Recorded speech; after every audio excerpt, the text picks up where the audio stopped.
La paix du Christ, je suis Père Dreyfus. Bienvenue sur la chaîne Ta Parole et la lumière de mes pas. Ce dimanche, l'Église célèbre le 30e dimanche du temps ordinaire A. Les textes qui nous sont proposés pour notre méditation sont les suivants. La première lecture est tirée du livre de l'Exode au chapitre 22, les versets 20 jusqu'au verset 26. La deuxième lecture est tirée de la lettre de Saint Paul l'apôtre aux Thessaloniciens, chapitre 1, le verset 5c jusqu'au verset 10. L'évangile est tiré de Saint Matthieu au chapitre 22, le verset 34 jusqu'au verset 40. Comme d'habitude, l'Église continue de nous accompagner avec la parole de Dieu. La première lecture de ce dimanche nous présente une série de lois de Moïse que le peuple juif est appelé à respecter. Cette loi d'Israël défend les intérêts de la veuve, de l'orphelin, de l'immigré et de l'emprunteur.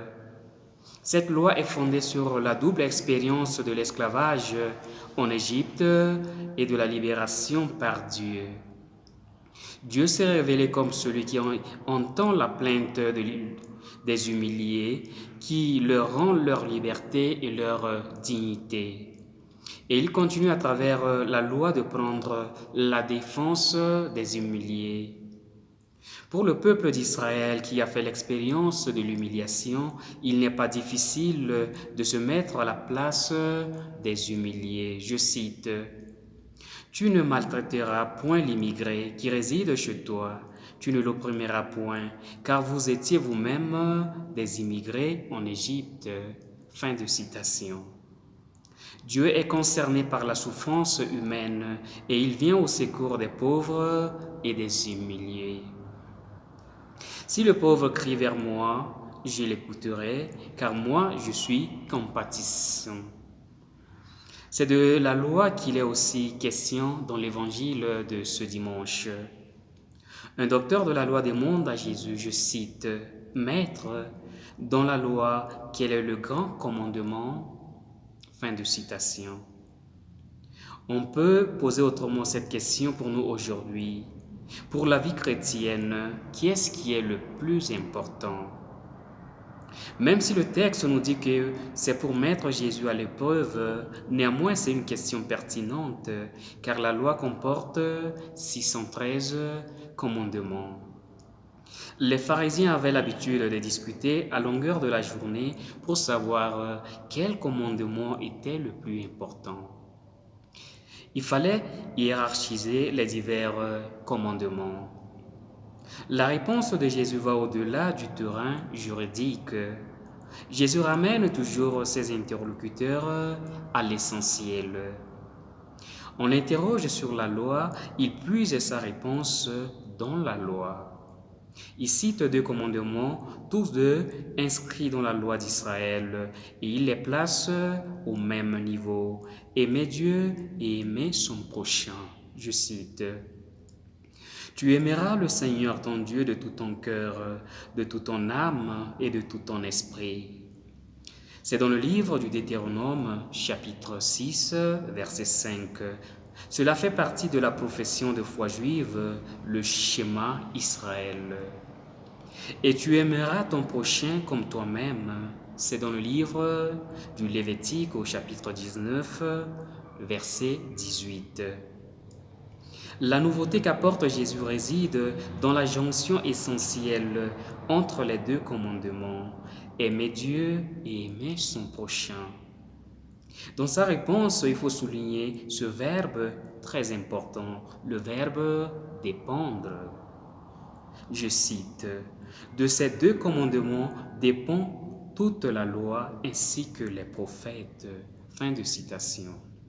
Autrement dit, toutes les Écritures, toute la parole de Dieu ne peut se lire, se comprendre, se vivre en dehors de la perspective de l'amour de Dieu et de l'amour du prochain. Jésus établit un lien indissociable entre l'amour de Dieu et l'amour du prochain. Pour lui, en fait, il n'y a pas deux amours. Il n'en a qu'un et l'attitude envers le prochain vérifie la qualité de notre attitude envers Dieu. Car, comme le mentionne Saint Jean, je cite, qui n'aime pas son frère qu'il voit ne peut pas aimer Dieu qu'il ne voit pas. Fin de citation. L'amour L'amour qui s'adresse à Dieu passe par les hommes qui en sont la présence concrète. Pas d'amour de Dieu qui ne soit amour du prochain. Il n'est donc pas question de choisir entre Dieu et l'homme, comme on le faisait au temps de Jésus et comme on le fait souvent encore aujourd'hui. On ne peut opposer Dieu à l'homme, ni l'homme à Dieu. Il n'y a pas de concurrence entre aimer Dieu et aimer son prochain. On ne peut éliminer un commandement par l'autre, comme certains seraient tentés de le faire. Il serait tellement plus pratique de se dispenser de l'un des commandements en disant « Il suffit d'aimer Dieu » ou bien « Il suffit d'aimer le prochain ». Jésus établit avec clarté la priorité absolue des deux commandements, de l'amour de Dieu et de l'amour du prochain. Il fait de ces deux commandements le principe unificateur de son évangile. Il nous ramène à l'essentiel de la religion. Tout dans la vie chrétienne doit être orienté vers cet amour de Dieu et du prochain. La prière, l'écoute de la parole de Dieu, les sacrements, tout cela pour but de faire grandir en nous cet amour de Dieu et du prochain. Jésus invite ses interlocuteurs et nous aussi à sortir de l'esprit légaliste. Il nous appelle à une conversion radicale. Avec Dieu, on est sous la seule loi de l'amour. L'important, c'est l'amour et non la loi pour la loi. C'est cela que Jésus vient nous rappeler d'une manière nouvelle aujourd'hui.